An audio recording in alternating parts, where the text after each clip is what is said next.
एक तरफ पेशवा के 28,000 ब्राह्मण सैनिक, दूसरी तरफ मात्र 500 दलित ब्रिटिश आर्मी। ये लड़ाई कैसे संभव है? कुछ लोग कहते हैं ये युद्ध बकवास है, तो कुछ लोग कहते हैं इसी युद्ध की वजह से भारतीय सेना ने महार रेजिमेंट का गठन किया और डॉक्टर अंबेडकर उसी महार रेजिमेंट के एक सैनिक के पुत्र थे। आखिर क्या है भीमा कोरे गांव की सच्चाई? आइए जानते हैं आज के इस वीडियो में।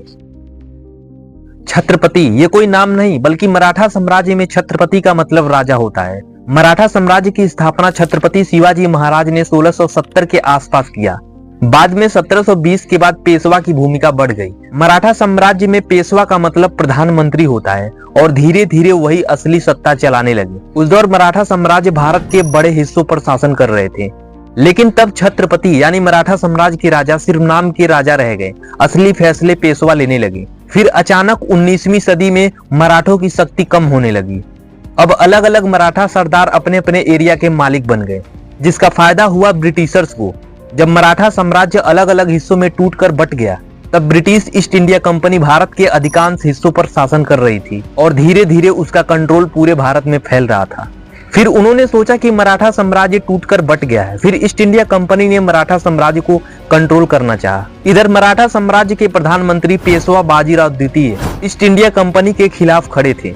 इस वजह से दोनों में युद्ध होना संभव था। अब दोनों के बीच युद्ध कैसे हुआ ये समझने से पहले समझते हैं मराठा साम्राज्य में पेशवा बाजीराव द्वितीय के शासनकाल को।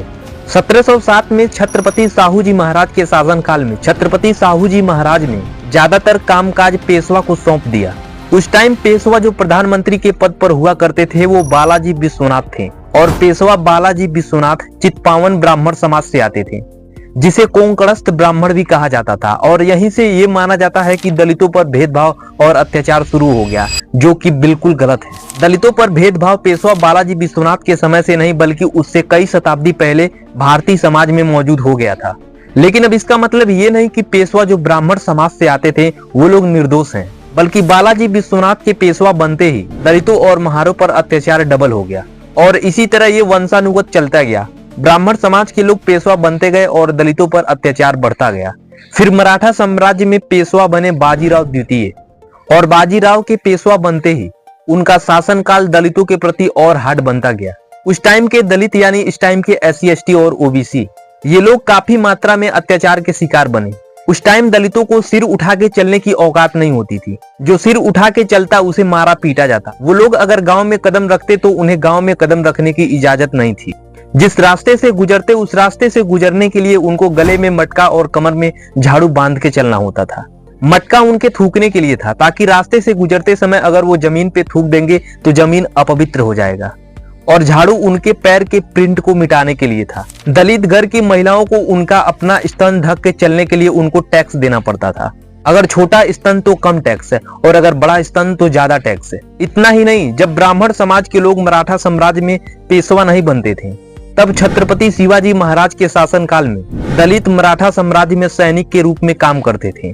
लेकिन बाजीराव द्वितीय के पेशवा बनने के बाद सभी दलित और महारों को मराठा साम्राज्य के सैनिक पद से निकाल दिया, जिससे दलितों की अर्थव्यवस्था टूट गई और खाने पीने के लिए तरस गए। ये माना जाता है कि यहीं से मराठा साम्राज्य की उल्टी गिनती शुरू हो गई।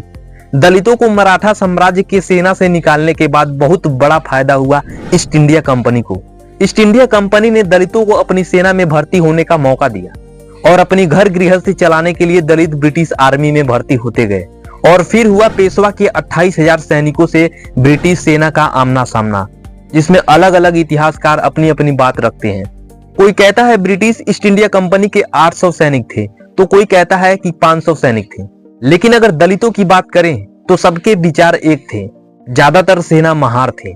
इतिहासकारों द्वारा पता चलता है कि ब्राह्मण पेशवा बाजीराव द्वितीय की अगुवाई में 28,000 मराठा सेना पुणे में स्थित ब्रिटिश सेना पर हमला करने का प्लान बना रहे थे।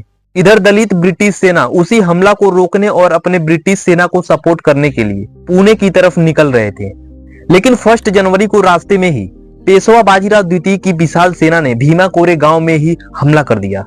पेशवा बाजीराव द्वितीय ने पहले अपने 2000 सैनिक भेजे और दूसरी तरफ ब्रिटिश कैप्टन फ्रांसिस स्टार्टन था।